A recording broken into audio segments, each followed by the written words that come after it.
হরে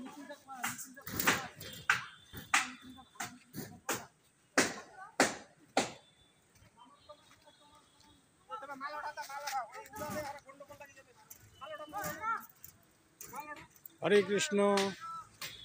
পাথরঘাটা অঞ্চলের বানিয়াখালী ত্রিপালী জোট শ্রী শ্রী জগন্নাথ মন্দিরের ছাদ ঢালাইয়ের নির্মাণ কাজ জোর গতিতে চলছে।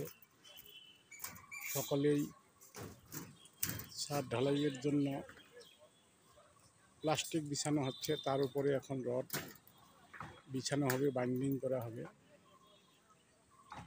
আগামী 4 তারিখ মঙ্গলবার শ্রী শ্রী জগন্নাথ দেবের ছাদ ঢালাই হবে। আপনারা সকলেই আমন্ত্রিত। উক্ত ছাদ ঢালাই অনুষ্ঠানে আপনারা সকলেই অংশগ্রহণ করবেন। সবাইকে ধন্যবাদ।